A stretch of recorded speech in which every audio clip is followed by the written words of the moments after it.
Today I'm going to show you how to do our modified sumo deadlift. It's not quite a sumo deadlift where your feet are out really wide. It's not quite a conventional deadlift. It's right in between. We use conventional mechanics in a kind of like halfway sumo stance. Here you can see it from the side. Basically, we're trying to leverage the weight up and back.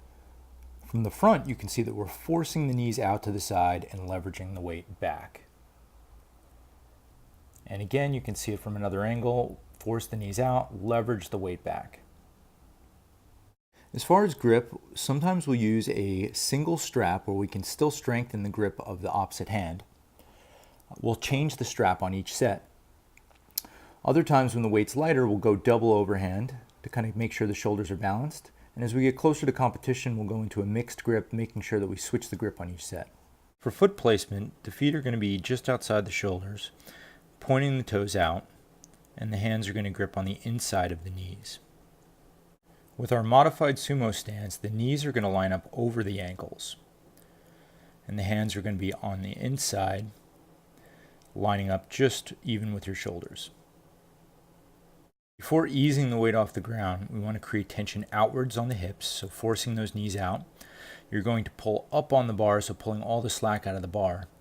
Finally, you're going to exert force downwards, leaning back, but also pressing hard on your heels and the ball of your feet. That's going to engage both your glutes and your quads throughout the movement. Ease the weight off the floor. I like to envision a space shuttle taking off.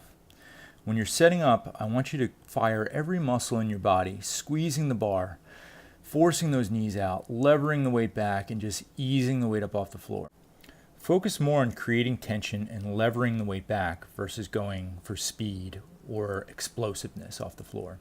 As we look at the movement from the side, the real key here is to keep that weight over your center of mass. Your center of mass being like right over like the arches of your foot. We're going to draw a line right here. So we're going to try to line up almost your armpits, shoulders right up over that weight, and you're going to lever the weight back so everything comes up in a straight, smooth line. We don't want that weight to come up in front of your center of mass because it's going to make it a lot heavier. We're looking to sit up with vertical shins, and we want to be able to lever this weight back. Here's a line of force that I want you to think about. I'm trying to drive that chest back instead of just trying to pull the weight upwards. Now I do want you to pull the slack up out of the bar, so when you're initiating the movement, you line everything up, create tension throughout your body, pull the slack up out of the bar, lever or lean back a little bit, and then drive those feet into the ground as you lever the weight up off the floor.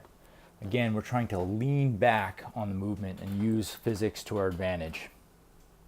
So one common error we'll see is what we call booty popping, or when the knees collapse in a little bit, the quads take over the movement, the butt shoots up, the shoulders come forward, and our center of mass, or our shoulders, are now in front of our center of mass, making it a lot more impactful on the lower back.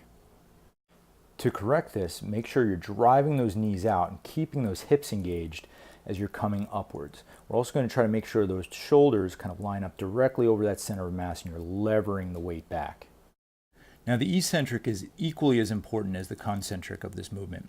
Make sure to push that butt back, keeping the weight over your center of mass. Again, you could draw a straight line over where you're starting. I also want to make sure you're always keeping that back arched up and you're keeping a neutral spine. And again, make sure that weight lines up directly over your center of mass so we're not impacting your lower back. So in summary, the key here is to force those knees out, which will help keep the hips engaged and allow you to lever the weight back up off the floor. The other key is creating as much tension as possible, pulling the slack out of the bar, creating as much tension throughout your entire body, and easing the weight up off the floor. For customized online program design and coaching for barbell and dumbbell training, visit us at GameTimeStrength.com.